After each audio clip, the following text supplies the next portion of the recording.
हाय दोस्तों, मैं सुनील कुमार यादव आज आपके लिए बहुत ही इम्पोर्टेंट पॉइंट लाए हैं और आपके एग्जाम के व्यू से बहुत ही इम्पोर्टेंट है और आप लोग को जानना चाहिए। और एक टॉपिक आपकी चर्चा में है आजकल। देखिए, फ्लावर स्कॉर्पियन फिश। दोस्तों, यहाँ से आपकी डायरेक्ट क्वेश्चन पूछा जाएगा, फ्लावर स्कॉर्पियन फिश। तो इनके बारे में थोड़ा डिटेल देखें तो आपको ज़्यादा अच्छा रहेगा। देखिए, हाल ही में हिंद महासागर में फ्लावर स्कॉर्पियन फिश नामक एक मछली की एक प्रजाति खोजी गई है। दोस्तों, हाल ही में हिंद महासागर में एक प्रजाति मछली की प्रजाति खोजा गया है जिनका नाम है फ्लावर स्कॉर्पियन फिश।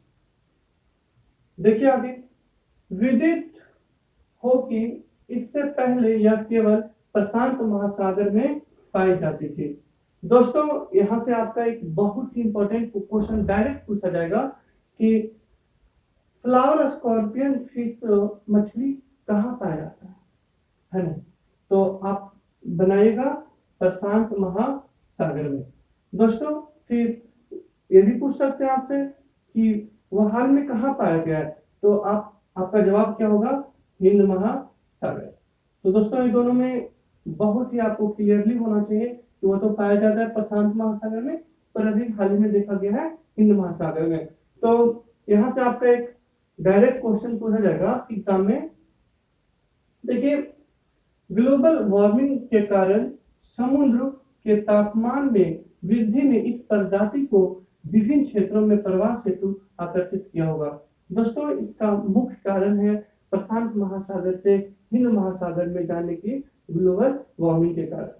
ठीक है दोस्तों, तो मेन कारण उनका है ग्लोबल वार्मिंग के कारण वह प्रशांत महासागर से हिंद महासागर में गया है। आगे देखिए, यह रे फिनिश मछली के कर्म से संबंधित है। दोस्तों, और इनके और पूछ सकते हैं आपसे कि इनके कर्म क्या है, तो रे फिनिश मछली के कर्म से संबंधित है, जिसे जिसे स्कॉर्पिनी फॉर्म के नाम से भी जाना जाता है। दोस्तों, इनका दूसरा नाम क्या है? स्कॉर्पिनी फॉर्म। ये आपका नाम पूछ सकता है कि स्कॉर्पियन फिश का नाम क्या है? स्कॉर्पिनी फॉर्म के नाम से भी जाना जाता है।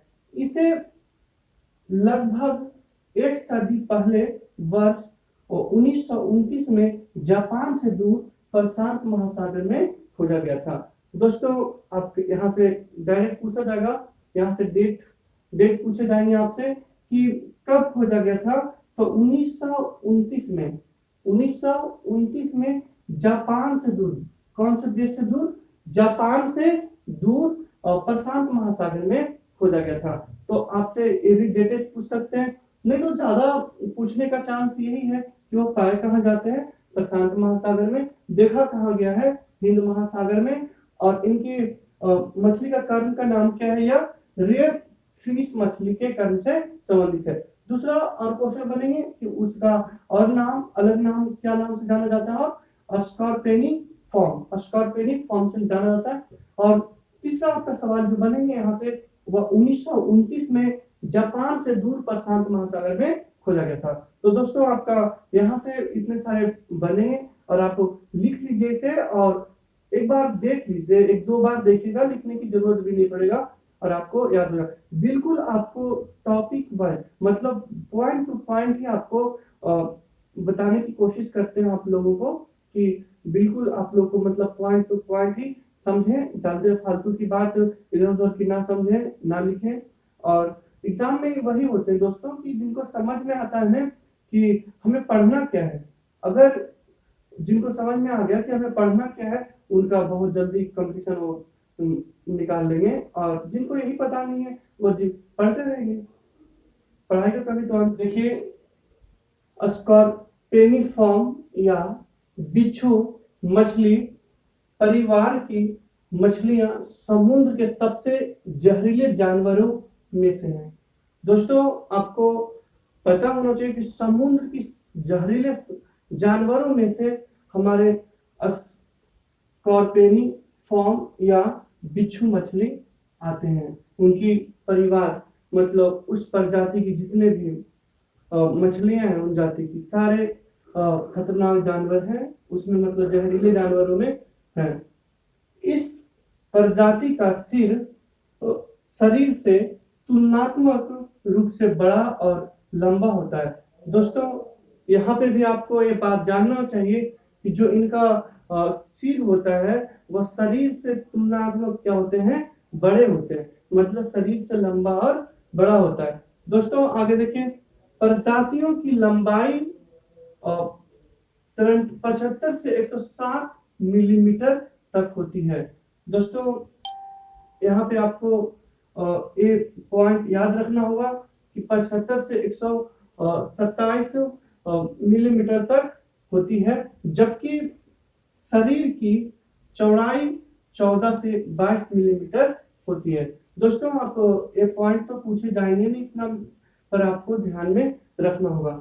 देखिए क्या है, स्कॉर्पियन फिश अपने धब्बेदार रंग पैटर्न के कारण मूंगा और चट्टानी परिवेश के साथ पूरी तरह से घुल मिल जाती है।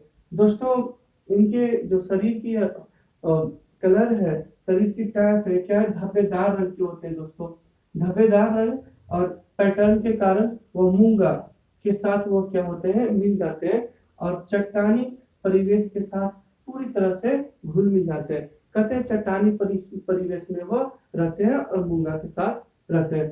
थैंक यू दोस्तों, अगर आपको हमारा वीडियो अच्छा लगता है तो प्लीज अपने दोस्तों के पास भेजिए, ज्यादा से ज्यादा लाइक कीजिए, शेयर कीजिए, सब्सक्राइब कीजिए। थैंक यू, हमें सपोर्ट कीजिए।